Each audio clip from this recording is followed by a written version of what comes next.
اللہ کے کمال علم اور کمال قدرت پہ غور کرو۔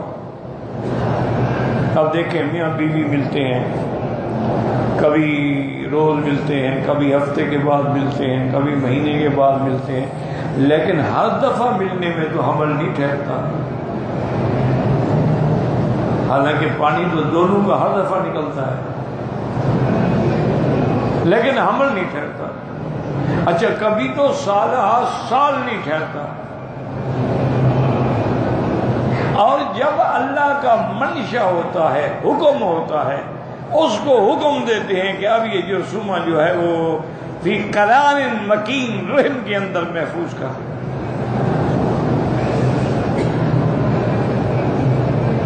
اچھا رحم کو کیسے پتہ لگتا ہے کہ اسی کو میں نے محفوظ کرنا ہے؟ اس کو کس نے علم دیا ہے؟ کوئی ڈاکٹر سکھاتا ہے اس کو؟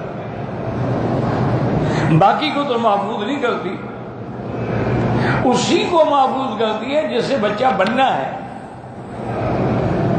اچھا پھر یہ دیکھو کہ محفوظ ہو گیا، اب دوڑ رہی ہے، بھاگ رہی ہے، جمپنگ کر رہی ہے، اس کے باوجود بھی وہ نہیں نکلتا۔ ورنہ ایک چیز ہے اس میں اندر ایک محفوظ، اسی لیے کہتے ہیں بچے گر جاتے ہیں کہ جی وہ رحم کے اعضاء جو ہیں، اعصاب جو ہیں وہ ڈھیلے ہو جاتے ہیں، تو بچہ قرار نہیں پکڑتا ہے۔ تو یہ سارا غور کریں کہ پھر 40 دن کے بعد ہی وہ تبدیل ہوتا ہے۔ اسی لیے یہ تبلیغ والے حضرات جو ہے کہتے ہیں چلہ لگاؤ کہ 40 دن کے بعد تبدیلی آتی ہے۔ آپ 40 دن تک شراب چھوڑ دیں، گناہ چھوڑ دیں، سگریٹ چھوڑ دیں، اللہ والوں کی صحبت میں آ جائیں، نمازیں پڑھیں، ذکر اذکار کریں، 40 دن کے بعد تبدیلی آئے گی تمہارے۔ اس کی وجہ یہ ہے کہ اللہ کا ایک نظام ہے کہ 40 کے بعد تبدیلی آتی ہے۔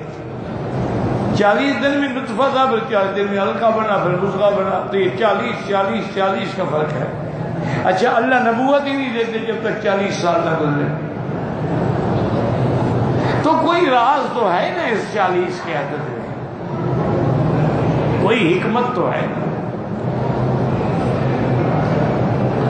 تو اس لیے ہمیشہ یاد رکھیں کہ اللہ کے نظام پہ بیٹھ کے غور کیا۔ اچھا اب جب وہ بچہ ماں کے ذہن پیٹ میں آ جاتا ہے فَكَسَوْنَ الْعِظَامَ لَحْمًا، اس کو گوشت چڑھا دیا جاتا ہے، روح پھونک جاتی ہے، اب بچہ پیٹ میں حرکت کر رہا ہے، تو اس وقت اللہ فرشتوں کو حکم دیتے ہیں، ملک کو حکم دیتے ہیں۔ اب دیکھو کہ ملک کیسے داخل ہوتا ہے۔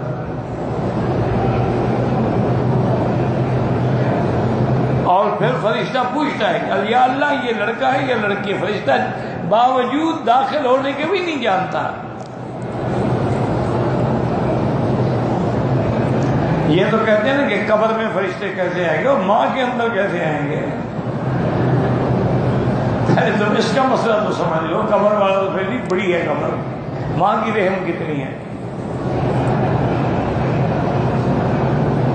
پھر وہ ہر باوجود اس کے نہیں جانتا، پوچھتا ہے اللہ یہ لڑکا ہے کہ لڑکی؟ فرمایا لڑکا ہے۔ یا اللہ یہ سعید ہے یا بدبخت ہے؟ لکھو۔ رزق کتنی ہے، عمر کتنی ہے، سب لکھا جائے۔ یہ کمال ہے کہ بچہ پیدا نہیں ہوا، سب کو چل رہا ہے۔ اسی طرح تم کبھی غور کرو کہ انسان مرد ہو یا عورت ہو 24 گھنٹے میں کتنا لیٹر تقریباً پیشاب کرتا ہے۔ اگر نعوذ باللہ پیشاب رک جائے تو مصیبت ہے، بیماری ہے، کم آئے تو بیماری ہے، کھل کے آ جائے دل مطلب کہ ٹھیک ہے صفا ہو رہے ہیں اندر سے گردے۔ کم سے کم بھی 24 گھنٹے میں 2 لیٹر تو ہر آدمی پیشاب کرتا ہے، لیکن پیشاب کرنے پر غسل نہیں ہے، وضو ہے۔ استنجا کرو، وضو کر لو۔ اچھا میاں بیوی ملتے ہیں کتنا پانی نکلتا ہے؟ لیٹر ہوتا ہے، چند قطرے ہیں۔ اس سے غسل ہے. یعنی اگر چند تولے نکلے مادہ منویہ تو غسل ہے. یہاں لیٹر کے حساب سے پیشاب نکلے تو غسل نہیں ہے.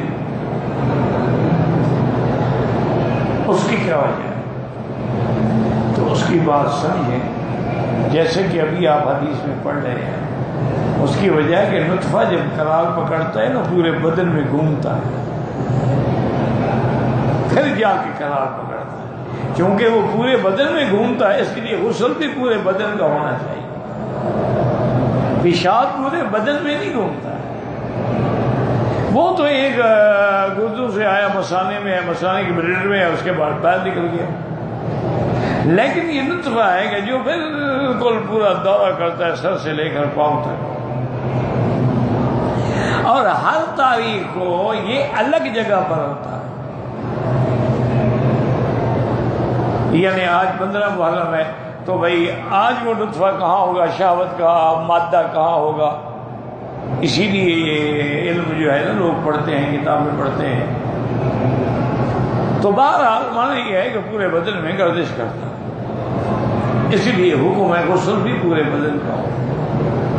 تو یہ ساری چیزیں اللہ کے سوا کون جانتا. اچھا آگے اللہ پاک یہ فرماتے ہیں کہ وَمَا تَغِيظُ الْأَرْحَامُ وَمَا تَزْدَادُ. تغیظ کا معنی ہے سکڑنا، تزداد کا معنی ہے بڑھنا. یاد رکھو. اب اس کا کیا مطلب ہوا؟ یعنی یہ بھی اللہ جانتے ہیں کہ رحم کو کتنا ہم نے سکڑنا ہے اور کتنا بڑھانا ہے. جتنا پہلے نطفہ ہے نا، پھر تھوڑا ہلکا بڑھا، پھر لتھڑا بنا، پھر اس پہ گوشت چڑھایا گیا، تو اتنا رحم بھی بڑھتی جاتی ہے. تو یہ اس کی کمی اور زیادتی جو ہے اللہ کے سوا کوئی نہیں جانتا. وما تغیض الارحام وما تزداد.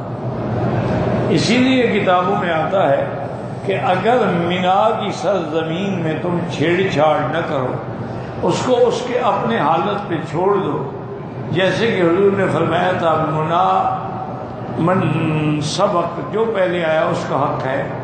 تو کہتے ہیں کہ مینا کے اندر بھی یہ خصوصیت ہے، جیسے ماں کی رحم میں یہ خصوصیت رکھی ہے. کمزور بچہ ہو تو اتنا کھلتی ہے، بچہ موٹا تازہ ہو تو اتنا کھلتی ہے، 10 پاؤنڈ کا بچہ ہو تو اتنا کھل جاتا. تو یہ سرزمین مینا بھی ایسی ہے کہ قیامت تک جتنے آدمی آئیں گے سب اس میں سما جائیں گے. انہوں نے کہا یہ بھی اس کی خصوصیت ہے. لیکن اب ہم نے خود چونکہ چھیڑ دیا تو لہٰذا وہ برکت ختم ہو گئی. کیونکہ ہمارا ایکان جو ہے وہ تو اب ہم نے بلڈنگیں بنائی، جگہ بنائی، یہ کیا، تو وہ بات تو نہ رہی. اگر ہم اللہ پہ یقین کرتے ہوئے ان کو اسی حالت میں چھوڑ دیتے جس حالت میں حضور پاک کے زمانے میں تھی، تو کبھی بھی الحمدللہ کمی نہ آتی. اس لیے اللہ فرماتے ہیں